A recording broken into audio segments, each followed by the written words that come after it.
Bertani conta pra gente. Ilhota.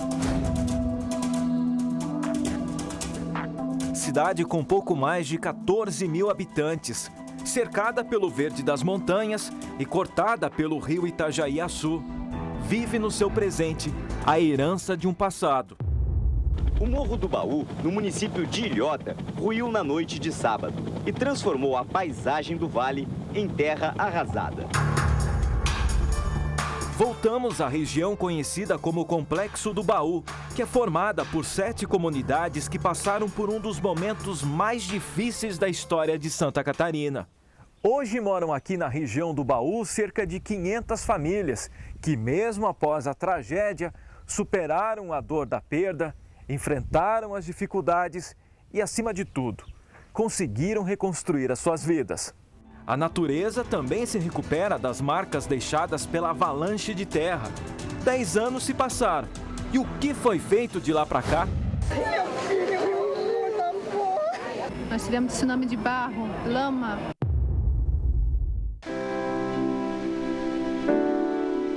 Nos encontramos com o secretário da Defesa Civil de Ilhota. Ele era o vice-prefeito em 2008. Perdeu 16 familiares na tragédia. E mesmo diante de tantas perdas, a realidade mostra que pouco se investiu na cidade.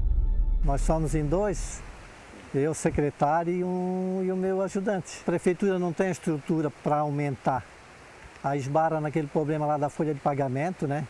O prefeito tentou enxugar a máquina em tudo que ele pôde, né? Para ter recurso para fazer obras, né? Porque senão não consegue. Tudo funciona nesta sala, que fica na prefeitura. Além da equipe reduzida, contam apenas com um carro doado pelo governo do estado em 2012. O veículo usado hoje não chega em locais mais isolados, onde o acesso é precário. Não sobe com um dia de chuva. Mesmo macadamizada, são estradas de muito morro, e aí vira patinar e aí nós temos que deixar a bichinha ali e nós ir a pé. De bota e com capa de chuva. É o trabalho que a gente faz. A comunicação de quem vive nos arredores do Baú ainda é restrita. Em 2008, uma antena foi instalada pelo Exército para a comunicação via rádio amador. Hoje, ela também permite acesso à telefonia e internet via rádio.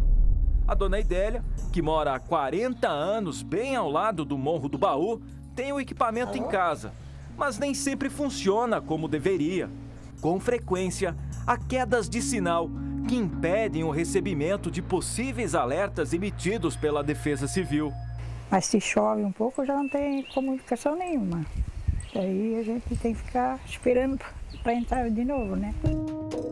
Em todo o município de Ilhota, foram mapeadas 50 áreas de risco que são monitoradas constantemente. 40% delas ficam na região do Baú. E para construir nesses locais, é preciso ter um laudo da Defesa Civil.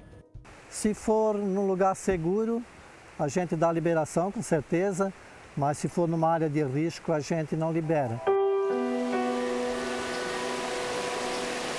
Mas a incerteza que algo pode acontecer ainda ronda o pensamento dos moradores que vivem aqui. A gente se preocupa, né? Já perdeu tudo, praticamente tudo uma vez, né? Então a gente sempre fica meio de olho assim para ver se precisa recolher alguma coisa. Na vizinha Gaspar, os deslizamentos também pegaram os moradores de surpresa. As pessoas chegaram a fugir da enchente se abrigando em casas no alto, sem imaginar o risco que corriam. Na época, a Defesa Civil contava com uma pessoa. Desde 2008, obviamente, a Defesa Civil, como o próprio Corpo de Bombeiros, Polícia Militar, são instituições que vêm buscando aí o crescimento, né, e a evolução técnica para garantir um atendimento de resposta mais adequado. Para a Defesa Civil ter mais força, a comunidade ajuda. Quase 100 pessoas foram treinadas para atuar em situações de risco.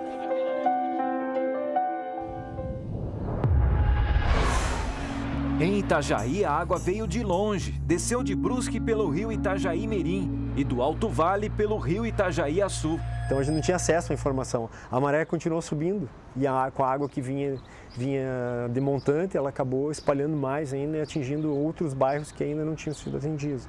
85% da cidade estava alagada e a Defesa Civil do município, na época, tinha 2 funcionários. Nós sofremos muito com 2008, né? Tivemos aí um desastre que até hoje traz um trauma psicológico para as pessoas.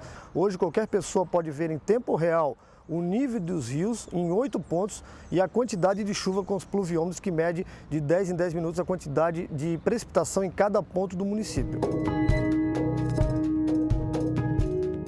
Chegou a hora da gente saber quais foram os avanços na Defesa Civil Estadual. Aqui o secretário estadual de Defesa Civil, a gente trouxe ele até o CIGERD, o Centro Integrado de Gerenciamento de Riscos e Desastres. Foram inaugurados 20 centros como este em todo o estado. Qual é a importância deles, principalmente numa situação de risco, secretário?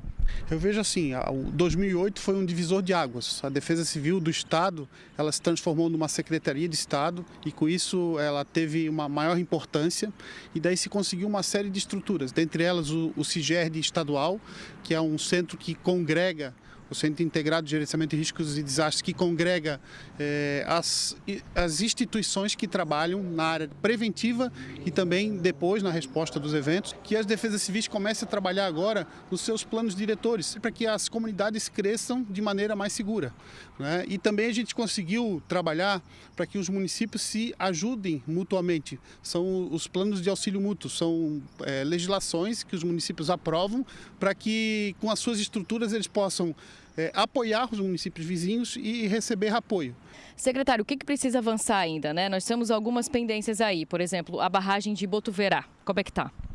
A barragem de Botuverá é uma estrutura que está já toda projetada, a parte de licenças ambientais já ocorreu, a definição da área de preservação ambiental também já ocorreu. Quando a obra começa, de fato, a gente não sabe ainda. Nós não temos ainda essa previsão. Agora nós estamos na fase de buscar recursos, né, junto ao governo federal, ao Ministério da Integração. Nós estamos mais preparados, secretário?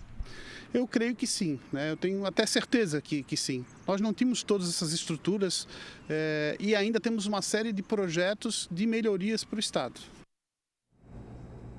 E falando em prevenção, a gente vai ao vivo para Itajaí, onde acontece um seminário sobre o tema e quem traz mais detalhes para a gente é a Patrícia. Boa tarde, Patrícia. Boa tarde, Vanessa. Olha, hoje, durante todo o dia, cerca de 500 pessoas dos municípios da Anfre e também da região de Joinville e de Brusque estão no auditório aqui do Centro Eventos de Itajaí, nesse seminário que está tratando sobre a importância de políticas públicas para prevenir tragédias climáticas.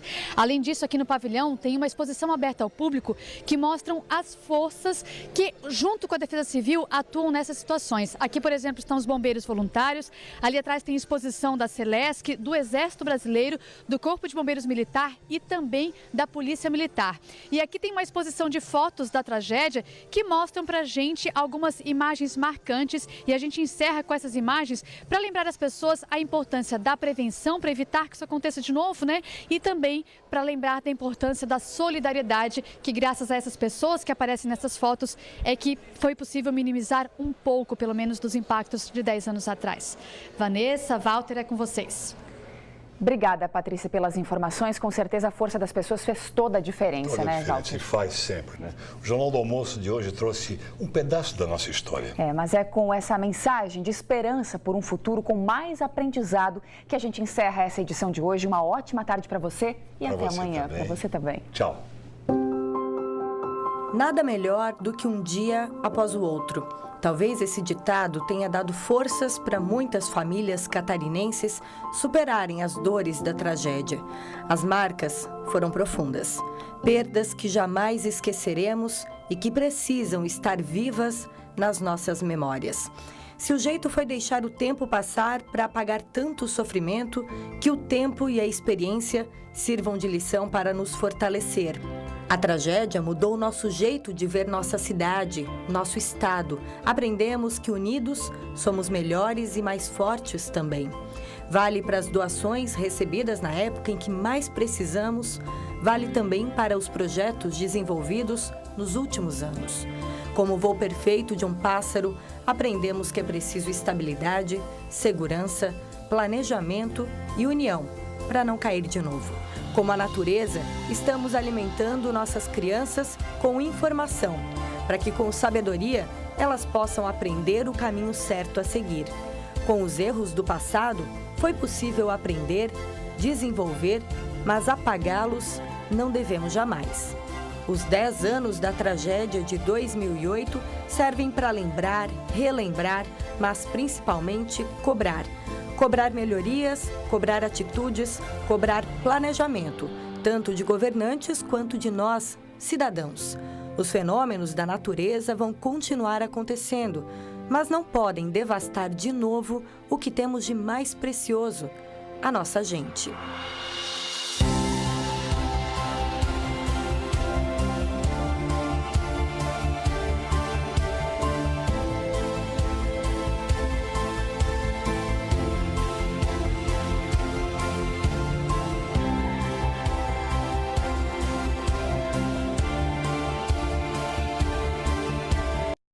Jornal do